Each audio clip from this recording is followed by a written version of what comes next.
भूमिकाएं अब बदलने लग गई है, दूसरे स्टेट तक पहुंचने लग गए हैं। देखो, पार्टी की ने जो जिम्मेदारी दी है वो काम तो मैं पहले से भी करता रहा हूँ। मुकाबला एनडीए से नहीं, आपकी इंडिया गठबंधन के घटक दल से।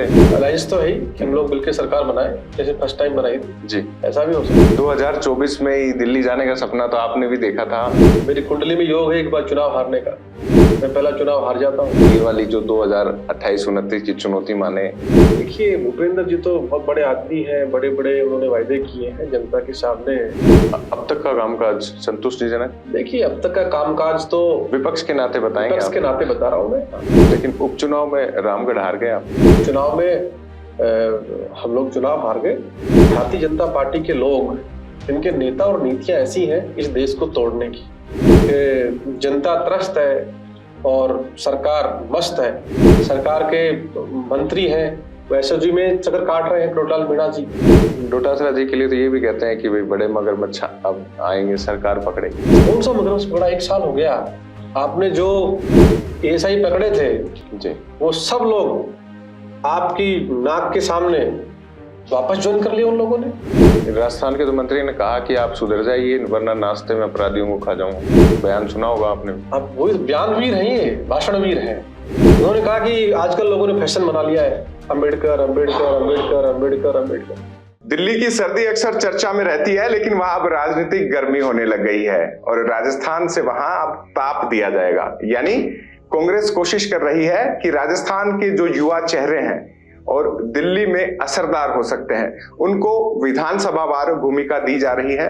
नांगलोई विधानसभा क्षेत्र में ऑब्जर्वर बनाया गया है विधायक ललित यादव को। आज हमारे साथ है, बातचीत के लिए स्वागत है राजस्थान चौक पर। धन्यवाद। तो ललित जी, भूमिकाएं अब बदलने लग गई है, दूसरे स्टेट तक पहुंचने लग गए हैं। देखो, पार्टी की ने जो जिम्मेदारी दी है वो काम तो मैं पहले से भी करता रहा हूँ और अभी फिर दोबारा पार्टी ने दिल्ली में जिम्मेदारी दी है तो उसको बड़ा मजबूती से हम लोग निभाएंगे और सार्थक इसके परिणाम आएंगे। अच्छी बात यह है कि वहां अभी टिकट घोषित कर दी गई है एक तरीके से और पुराने संपर्क ही रहे हैं आपके। यादव अगर वोटर की बात करें तो नांगलोई में करीब 3% के आसपास यादव वोटर्स हैं। हालांकि जातिगत समीकरणों के लिहाज से नहीं, लेकिन वहां एक तरावट पैदा करने के लिए दिया गया है केशव वेणुगोपाल जी का आदेश। तो क्या तैयारी प्रारंभिक तौर पे लग रही? प्रारंभिक तौर पर हमारी पार्टी की पूरी मजबूत तैयारियां हैं। इस बार जो पिछले 2 चुनाव में जो परिणाम नकारात्मक रहे जी, अब की बार मजबूती के साथ राजस्थान के काफी सारे नेताओं को दिल्ली में जिम्मेदारी दी है और सारे प्रभावशाली लोगों को जिम्मेदारी लगाई है कि जो जाकर के ग्रास रूट पर एक एक घर में जाकर काम कर सके। केवल भाषण देकर आने वाले नहीं, जो ग्रास रूट पर काम करने वाले लोग हैं और जो परिणाम में बदलने की क्षमता रखते हैं, ऐसे लोगों को लगने का काम किया। तो निश्चित रूप से जितने लोग लगाए सब लोग काम करने वाले लोग हैं और जब चुनाव होगा तो परिणाम हमारे पक्ष में दिल्ली में आएगा। ऐसा मुझे यकीन है कि जितनी ये फोर्स लगी है मजबूती से काम करें। लेकिन मुकाबला एनडीए से नहीं, आपकी इंडिया गठबंधन के घटक दल से। मुकाबला वहां पे मुझे लगता है कि इस बार हमारी काफी अच्छी सीटें आएंगी और हो सकता है हमारा अलायंस तो है ही कि हम लोग मिलकर सरकार बनाए, जैसे फर्स्ट टाइम बनाई थी जी, ऐसा भी हो सकता है। लेकिन बहुत बढ़िया परफॉर्मेंस इस बार कांग्रेस पार्टी की रहेगी। एक रणनीति है, ये रणनीति के तहत हमारा सारा ढंग से हम लोगों ने मैनेज करके चुनाव लड़ने का काम सुचारू किया है। 2024 में ही दिल्ली जाने का सपना तो आपने भी देखा था, थोड़ा किनारे जाके रह गए आप। तो अब दिल्ली विधानसभा चुनाव कांग्रेस को जिताए, इसमें कुछ जो संपर्कों का लाभ है, दिल्ली आपने दूर से देखी तो है, हालांकि सीमावर्ती क्षेत्र पड़ता है आप एनसीआर में जी। देखिए, 24 के चुनाव में जनता का खूब आशीर्वाद प्यार मुझे मिला और जनता मुझे दिल्ली भेजना चाहती थी, लेकिन मेरी कुंडली में योग है एक बार चुनाव हारने का, मैं पहला चुनाव हार जाता हूँ जी। मैंने छात्र संघ का चुनाव लड़ा, पहला वो भी हार गया, फिर दूसरा चुनाव जीता। मैंने विधायक का चुनाव पहला चुनाव में हार गया, दूसरा चुनाव में जीता। तो कुंडली के योग से चुनाव हार गया, जनता तो मुझे जिताना चाहती थी। नेक्स्ट टाइम अगर ऐसा कोई अवसर मिलेगा तो जैसे कुंडली का योग है, चाहे कोई चुनाव लड़े उसमें जनता आशीर्वाद देगी, दिल्ली पहुंचने का काम होगा। लेकिन अभी जो जिम्मेदारी दिल्ली में मिली है उसमें हम लोग जब भी जहां भी कहीं जिम्मेदारी मिलती है तो उसको बहुत बारीकी से हम लोग काम करने का काम करते हैं। मैं ही नहीं, जितने लोग लगाए हैं लगभग ऐसे ही लोगों को लगाया है जो ग्रास रूट पर काम करने वाले लोग हैं। जो एक एक दिन जाकर के पार्टी को मजबूत करने का हम लोग काम करेंगे। तो निश्चित रूप से मुझे ऐसा लग रहा है कि बहुत सकारात्मक परिणाम दिल्ली में कांग्रेस को लेकर के आएंगे, क्योंकि आज जो माहौल बना है दिल्ली के अंदर टिकट वितरण से लेकर के और तमाम सब चीजें आज दिल्ली से जो पता लग रही है जी, तो कांग्रेस पार्टी के पक्ष में परिणाम आएगा, ऐसा मुझे लग रहा है। देवेंद्र यादव जी भी लगे हुए हैं। हाँ नहीं, देवेंद्र जी पूरी जान लगा रखी, पूरी पार्टी एक मत होकर के काम कर रही है। देखो पूरी पार्टी ने इस बात का मन बना लिया है कि किसी भी कीमत पर हम लोग ग्राउंड पर जाएं, लोगों को लगाएं, लोग वहाँ काम करें, दूसरे प्रदेश से लोग आकर काम करें, वहाँ के लोकल हमारे ब्लॉक है, इकाइयां हैं, उनको मजबूत करके उन सबको एक्टिव करने का हम लोगों ने काम किया कि हमारी पार्टी मजबूत है। ग्रास रूट पर हमारा प्रत्येक इकाई पर हमारा कार्यकर्ता है, लेकिन हम उसको पिछले 2-3 चुनाव में वोट में कन्वर्ट नहीं कर पाए।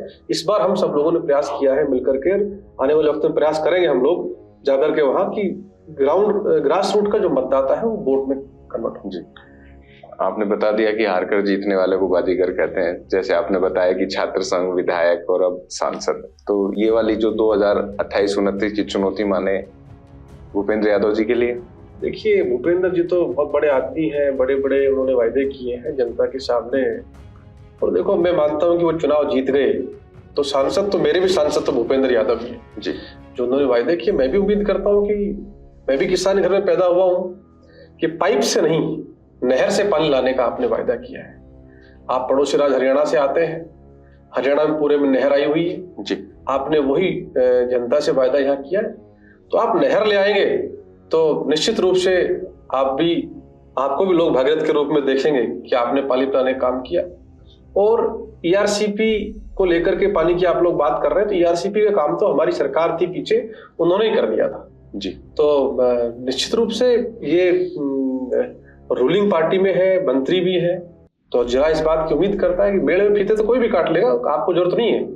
लेकिन आपका काम, आपको लोगों ने वोट इसलिए दिया, मुझे छोड़कर, स्थानीय आदमी को छोड़ करके जो दूसरे प्रदेश से आते हैं, दूसरे सूबे से आते हैं, उनको मतदान करने का काम अलवर जिले ने किया।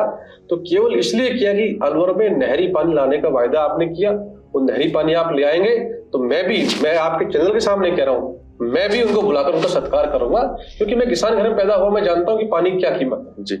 अलवर में पानी आएगा, किसान के बेटे जो है 3-3 4 फसल लेने काम होगा और किसान खुशहाल हो जाएगा, आगे बढ़ेगा। इससे बड़ी खुशी क्या हो सकती? तो जब खुशियां काम कर देंगे हम उनका सत्कार करेंगे। और लोकल नौजवान को रोजगार देने की बात कही थी, हाँ, बड़ा मुद्दा है ये। और अब तो राइजिंग राजस्थान भी हो गया है, स्टेट गवर्नमेंट भी कोशिश कर रही है। मुझे बताते हुए इस बात का बड़ा दुख है कि जो इन्होंने स्थानीय आदमी को रोजगार देने की बात कही वो जीरो है। रोजगार मेला तो लगा है, रोजगार मेले तो पहले भी लगे हैं। डॉक्टर जसवंत जी जब मंत्री थे श्रम रोजगार, तो उन्होंने भैरव में एक मेला लगाया था। 20-30 हजार जवानी के हमारे साथी वहां आए थे, इस चाह में कि अलवर का व्यक्ति मंत्री बना है और मुझे नौकरी मिल जाएगी। कोई रामगढ़ से चला, कोई राजगढ़ से चला, कोई तिजारा से चला, और भैरव के स्टेडियम में वो सब लोग इकट्ठा हुए। लेकिन मुझे बताते बड़ा अफसोस इस बात का है कि एक नौजवान ने 100-200 रुपए किराए भाड़े में, तेल पानी में खर्च करके वहां तक आए, और 20-25 हजार में से केवल 20-25 लोगों को ही रोजगार। तो ये मेले तो लगते रहते हैं, लेकिन आप एग्जीक्यूट करो। आप वहां की जो जवानी है, नौजवान है, पढ़ लिख लिया, उसको रोजगार की बात कही, आप रोजगार दे नहीं पा रहे हो। आप केवल भाषण दे रहे हो, मीटिंगों में जा रहे हो और लोगों को राजी कर रहे हो कि मैं आ रहा हूं भाई। अरे ये आने का काम तो जनाब ये आपके लोकल लोग सब लोग कर रहे हैं, लेकिन आपको जिम्मेदारी दी है कि लोकल आदमी बेरोजगार नहीं घूमे, नहर का वहां पानी आ जाए, पीने के लिए जो ईआरसीपी योजना में हमारी सरकार ने 10,000 करोड़ रुपए दिया जी, उसमें आप बात करके और उस योजना को एग्जीक्यूट कराओ और पूरे जिले में उसका पानी आए। इन सब बातों के लिए आपको वोट दे करके भेजा था। तो मैं तो आपके माध्यम से फिर वही बात कहूंगा कि अगर ये काम करते हैं जो वायदे किए, तो निश्चित रूप से बड़े काम होंगे। तो बड़े काम जब हो जाएंगे तो हम उनका धन्यवाद देंगे। अब तक का कामकाज संतुष्टिजनक? देखिए, अब तक का कामकाज तो विपक्ष के नाते बताएंगे? विपक्ष के नाते बता रहा हूं मैं।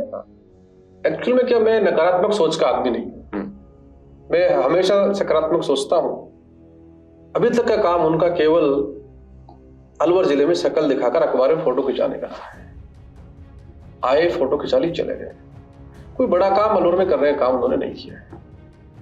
पूर्व में केंद्रीय मंत्री भंवर जितेंद्र सिंह जी जब मंत्री बने थे तो अलवर जिले में ऐतिहासिक काम करने के उन्होंने काम किए थे, ऐसे काम जो आज भी बोलते हैं। तो जब ये उतने बड़े काम करेंगे इस जिले में तो निश्चित रूप से जो चुनाव में एक बात कही कि बड़े आदमी हैं तो वो उस पर मोहर लग जाएगी। और अभी भी केवल घूम करके अखबार में फोटो खिंचवा कर चले गए तो फिर उससे वो 4 साल का वक्त जाने में टाइम नहीं लगेगा। लेकिन उपचुनाव में रामगढ़ हार गए आप। हाँ, चुनाव में हम लोग चुनाव हार गए। हम लोगों ने बड़ा अथक प्रयास किया, उसके बाद भी हम वहां चुनाव हारे, क्योंकि ये भारतीय जनता पार्टी के लोग, इनके नेता और नीतियां ऐसी हैं इस देश को तोड़ने की। इस देश को तोड़ना चाहते हैं, इस मुल्क को टुकड़े करना चाहते हैं। जब वहां चुनाव हुआ तो हिंदू मुसलमान की बात करके और चुनाव को अलग से पोलराइज करने के लोगों ने काम कर दिया। वहां जब चुनाव हुआ तो देश की और प्रदेश की सरकार की ताकत का इन्होंने दुरुपयोग किया। लेकिन आहूजा जी से तो कम कट्टर माने जाते हैं अब जो जीते हैं। मैं चुनाव में खुद गया हूँ, मैं इलेक्शन वाले दिन भी गया जी। मैंने वहां देखा कि हम चुनाव हारे नहीं, वहां हमें चुनाव हराया गया है। हम 14,000 वोटों से चुनाव हारे हैं।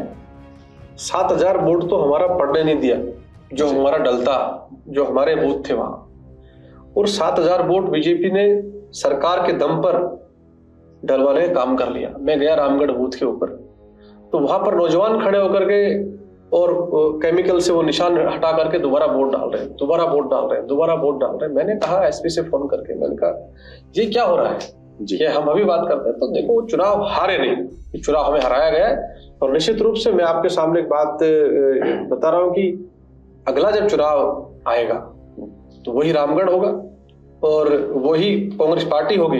हम चुनाव जीतेंगे, बड़े अंदर चुनाव जीतेंगे। और जिले में भी हम लोगों ने इस बार भी काफी सारी हमारी अच्छी सीटें जीत करके आई थी। अगला चुनाव आएगा तो और अच्छी सीटें हम लोग चुनाव जीतेंगे। पर्यावरण बड़ा मुद्दा है वहाँ उस इलाके में, चूंकि एनसीआर में आता है। अब तो मौसम भी थोड़ा ठंड का है। पिछले दिनों आपने धुंध देखी थी ऐसी, जो बता रही थी धुआं है। फैक्ट्री इलाका भी उधर से आता है। तो पर्यावरण मंत्री हैं यहाँ सूबे के भी और मुल्क के भी, दोनों ही अलवर से आते हैं जी। ये सवाल भी इसलिए पूछा। और वहाँ पॉल्यूशन की जो बात करें अपन जी, भिवाड़ी इलाका है, वहां आपका सांस लेना दूभर हो। इतना रेवेन्यू इकट्ठा वहां से होता है कि सरकार उस पर ढंग से काम करे तो मैं समझता हूं कि पूरे इलाके में उस समस्या का समाधान हो जाए। लेकिन कोई काम करने के इस पर काम नहीं कर रहे। ये केवल जो मंत्री जी जाते हैं, अपना काम करते हैं, कई गोरख धंधे कर रखे हैं, उन पे काम कर रहे हैं। इस बात पर किसी की चिंता नहीं है कि आम जनता को सांस लेने में तकलीफ हो रही है, पॉल्यूशन बढ़ रहा है, उसका ट्रीटमेंट प्लांट कैसे लगाएं, उसका हम लोग क्या कर सकते हैं, कुछ नहीं कर रहे। तो इसलिए बड़ी विडंबना है कि दोनों मंत्री अलवर से आते हैं और फिर भी अलवर को साफ सुथरा करने में, वहां की हवा को साफ करने में लोग कामयाब नहीं हो रहे जी। तो मुझे लगता है कि जब आप से वही मंत्रालय आपके पास में है, अपने मंत्रालय का आप काम नहीं कर पा रहे तो दूसरे बाकी लोगों से तो आप कैसे काम करवाओगे। साइबर अपराध भी बड़ी चुनौती है, भरतपुर से लगता हुआ है और पूरा मेवात इलाका भी, चूंकि आपका कोर वोटर भी है इसलिए सवाल वहां भी बनता है। देखिए, ये नए तरीके का अपराध आ गया जी। साइबर ठगी, आजकल टेलीफोन करते हैं तो उस पर भी यही बोलता है कि आप, आजकल तो डिजिटल अरेस्ट भी आ गया। हाँ, वो भी आ गया, जज के नाम से, पुलिस के नाम से, वो भी कर रहे हैं फोन। लेकिन ये बड़ी चुनौती है, सरकार को इसके ऊपर बहुत गंभीरता से काम करना चाहिए। लोगों को पता नहीं है, लोग घर बैठे हैं, टेलीफोन आता है, कोई मैसेज आता है, उसको उन्होंने ओपन कर दिया और बैंक खाता साफ हो गया जी। तो मुझे लगता है कि सरकारों को इसके ऊपर बड़ा गंभीरता से काम करना चाहिए कि जो बेचारा अपने जीवन की पूंजी कमा करके सुरक्षित बैंक में रखना चाहता है, अब बैंक में भी उसका पैसा सुरक्षित नहीं है तो फिर कहाँ जाए। तो इसलिए सरकार को इस पर काम करना चाहिए। सरकार केवल थाना खोल देना कोई पर्याप्त नहीं है। साइबर क्राइम होता है, वो थाने पे जाता है अपने पुलिस स्टेशन में, वहां से उसको कहकर भेजा जाता है आप साइबर थाने जाइए। साइबर थाने जाता है, वो दिनों जो महीनों चक्कर काटता है, वहां कुछ नहीं होता है। मैं जानता हूं ऐसे कोई 25, 30, 40 केस जो जिनका पैसा खाते से निकल गया है, लेकिन रिकवरी के नाम पर कुछ भी नहीं हुआ जी, आज तक ही नहीं हुआ है। इनको सालों से घूमते हुए हो गए। अभी थाना खोलने की बात तो करी, लेकिन थाना खोलने के बाद आप उसको, जब जो क्राइम हो रहा है, जिसका पैसा चला गया, उसका पैसा नहीं आएगा, तो भले ही आप थाने क्या पूरी फोर्स लगा दो, क्या फर्क पड़ता उन चीजों से। तो मुझे लगता है कि सरकार को इस पर काम करना चाहिए। सरकार तो आप लोग देख रहे हो कि जनता त्रस्त है और सरकार मस्त है। यहाँ सरकार के ही एमएलए वो अधिकारियों को भ्रष्ट बता रहे हैं, सरकार के मंत्री हैं वो एसओजी में चक्कर काट रहे हैं, करोड़लाल मीणा जी। सरकार के मंत्री जो सीआई से झगड़ा कर रहे हैं, उनकी आपस में बहस हो रही है, उनके खिलाफ मुकदमा दर्ज हो रहा है।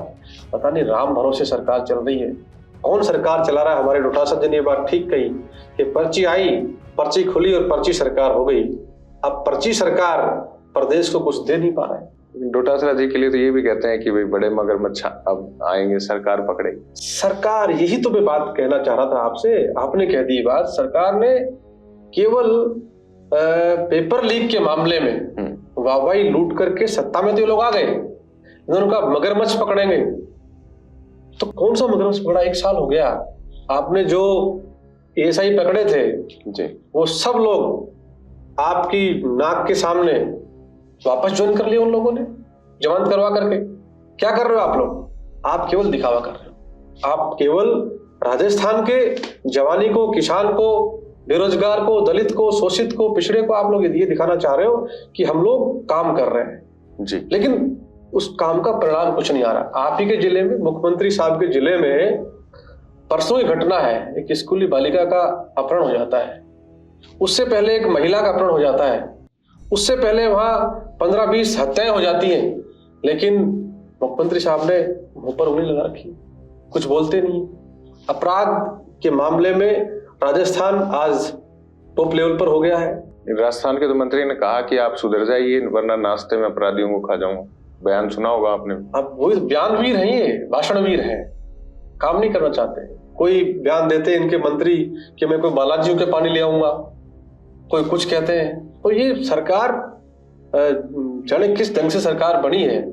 अब ये सरकार जो चल रही है, जनता, किसान, मैं गांव में रहता हूं, किसान इतना परेशान है कि किसान को बिजली दिन में मिलनी चाहिए, अब रात को बिजली मिल रही है। वही संसाधन पहले थे, वही आज है, वही किसान था, वही कनेक्शन था, कोई नया कनेक्शन लोगों ने दिया नहीं जी, लेकिन पहले दिन में कैसे मिल रही थी और अब दिन में क्यों नहीं मिल रही। ये किसान को परेशान करने की नीति से काम कर रहे हैं।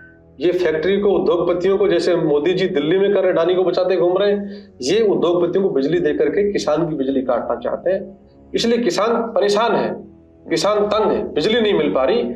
6 घंटे की बजाय 4 घंटे बिजली मिलती है, वो भी cut cut cut cut cut cut करके मिल रही है। तो इनके नेता और नीतियां कौन से ब्रह्ममुहूर्त में बनी मुझे पता नहीं, लेकिन ये इस प्रदेश को और मुल्क को टुकड़े करना चाहते हैं। आपने देखा कि लोकसभा में देश के गृह मंत्री ने किस प्रकार से बाबा साहब अम्बेडकर के बारे में टिप्पणी करी। उन्होंने कहा कि आजकल लोगों ने फैशन बना लिया है, अम्बेडकर अम्बेडकर अम्बेडकर अम्बेडकर अम्बेडकर।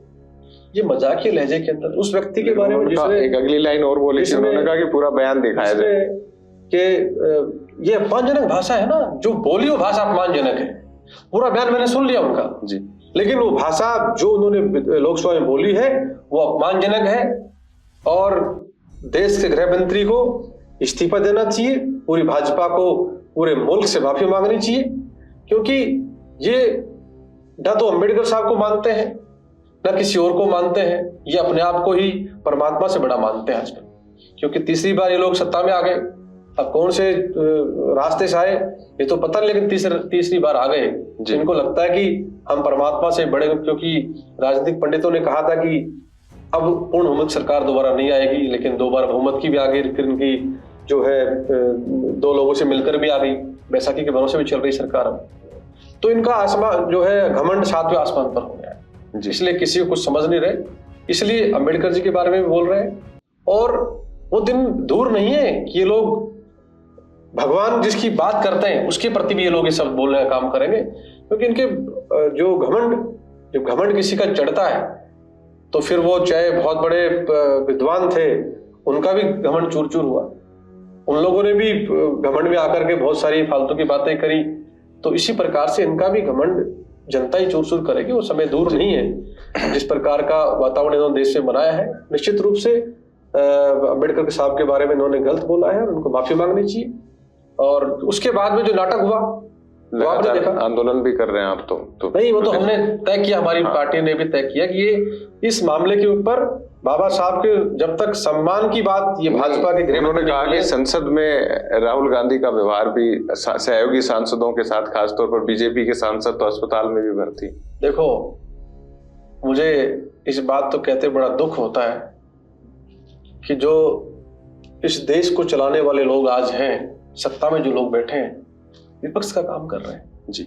आज संसद को चलने नहीं दे रहे, विपक्ष के लोग संसद में घुस रहे हैं।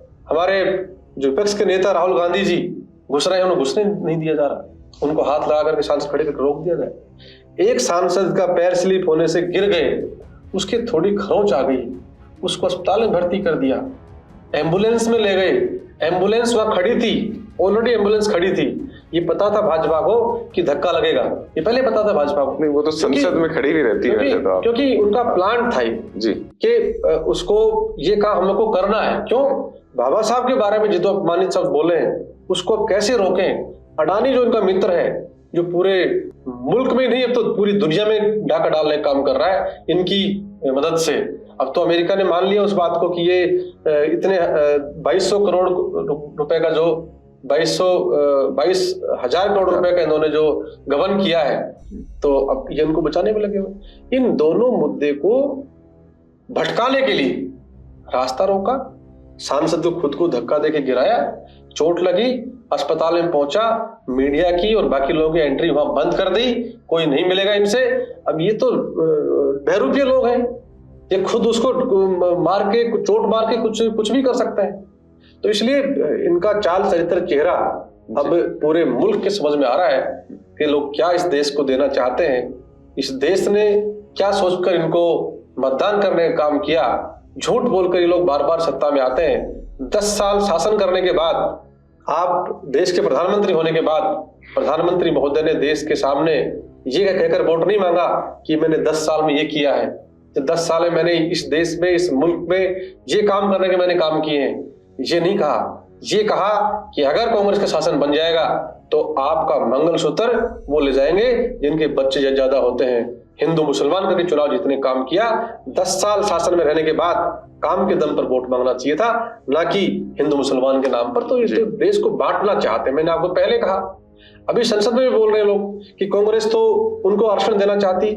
आप मुझे एक बात बताइए, किसी भी गांव में, शहर में, देश में, प्रदेश में किसी एक जाति को, एक धर्म को बाहर निकाल करके उस मुल्क का, उस प्रदेश का विकास आप लोग संभव मानते हो? क्या नहीं हो सकता। सबको साथ लेके चलना पड़ेगा। सबको साथ लेके ही इस देश का विकास करने की जो हम लोग कल्पना करते हैं वो साकार हो सकती है। अदरवाइज तो आप लोगों को डरा करके, भयभीत करके वोट ठग सकते हो, जनता का भला नहीं कर सकते। किसान को आपने क्या कहा, क्या दोगुनी कर देंगे? किसान तो पूरे मुल्क का परेशान हो रहा है आज। आपने ये कहा पेट्रोल बराबर कर देंगे पूरे देश के अंदर। आप तो हरियाणा हमारा पड़ोसी राज्य लगता है, कहाँ बराबर? 10 रुपए का अंतर है। आपने कहा कि राजस्थान में हम लोग पूरे राजस्थान में बराबर पेट्रोल कर देंगे, जयपुर का, सईमाधोपुर का बराबर नहीं है। तो इनकी कथनी और करनी में अंतर है। अब देश इस बात को भी समझ रहा है कि ये झूठे लोग हैं, झूठ बोलकर वोट लेते हैं।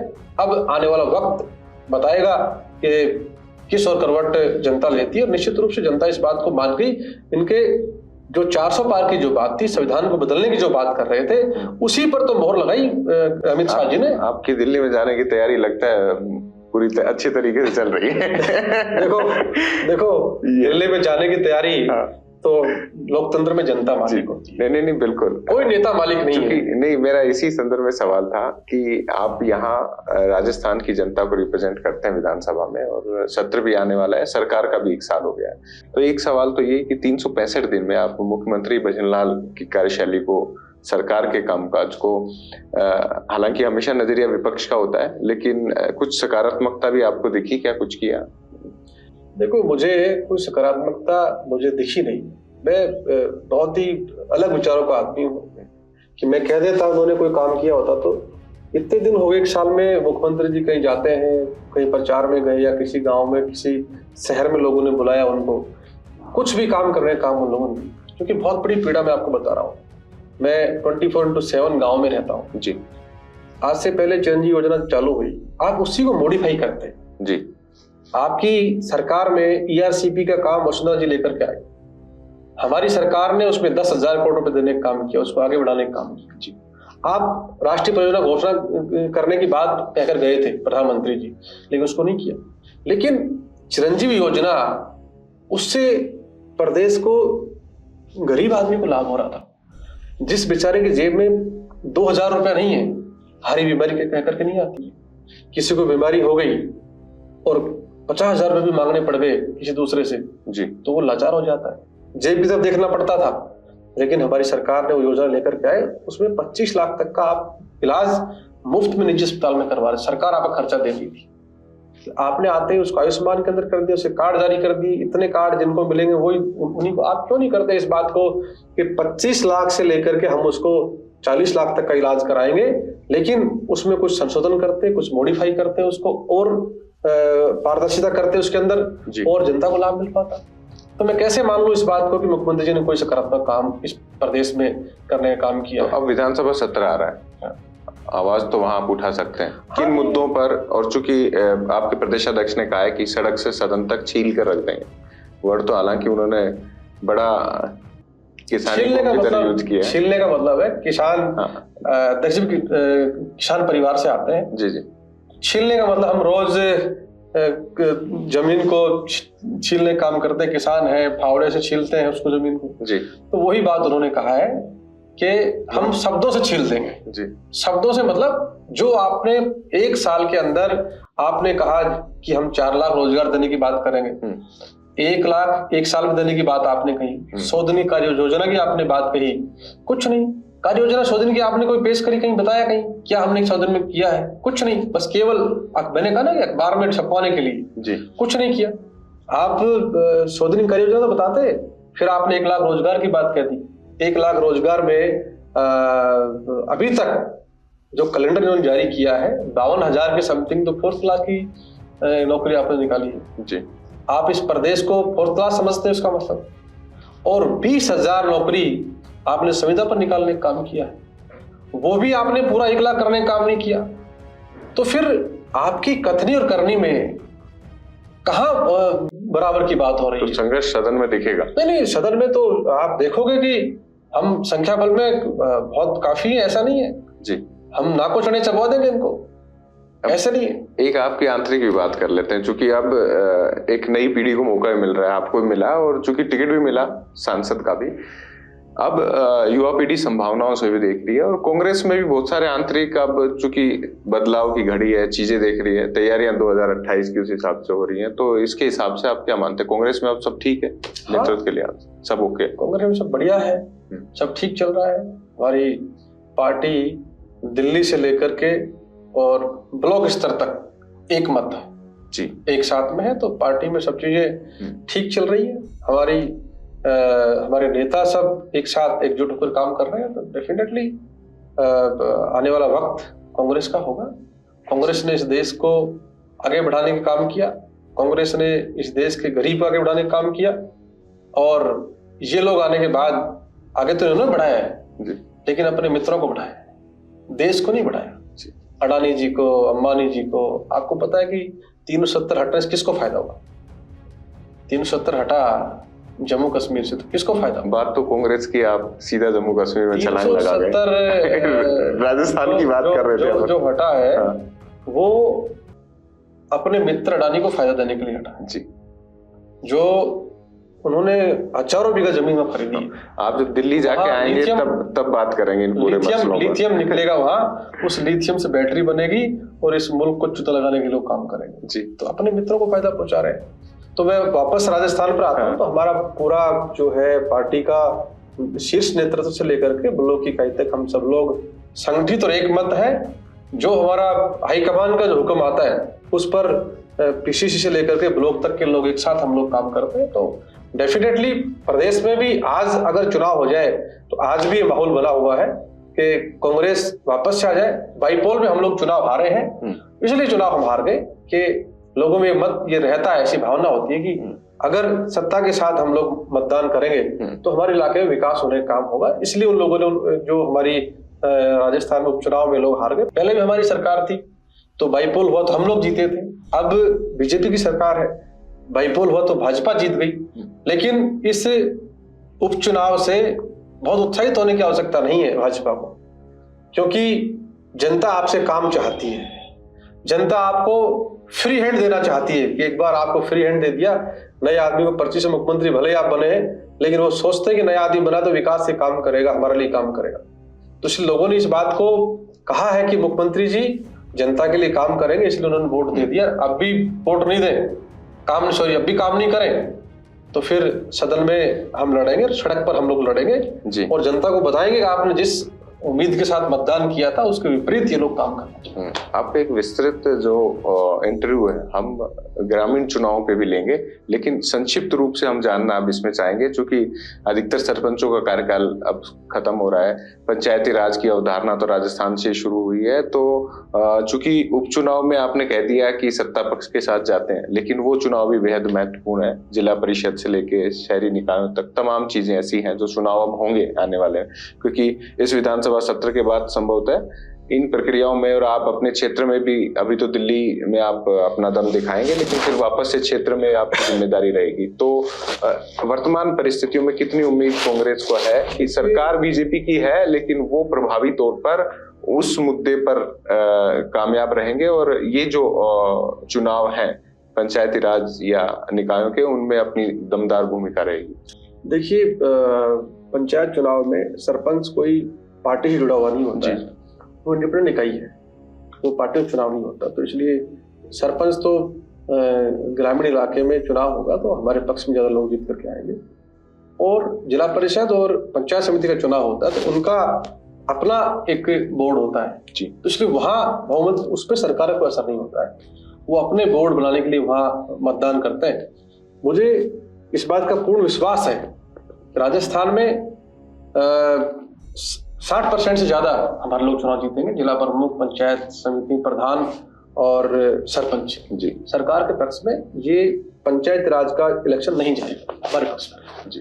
Thank you so much Rajasthan Chowk से जुड़ने के लिए, धन्यवाद। तो हमारे साथ थे ललित यादव, विभिन्न मुद्दों पर चर्चा कर रहे थे। अभी दिल्ली चुनाव में कांग्रेस पार्टी को मजबूती देने के लिए नियुक्ति दी गई है और राजस्थान के सदन में भी अपनी आवाज को गरमाने वाले हैं। विभिन्न मुद्दों पर और ऐसी शख्सियतों से हम लगातार बातचीत करते रहेंगे। फिलहाल के लिए दी इजाजत, नमस्कार।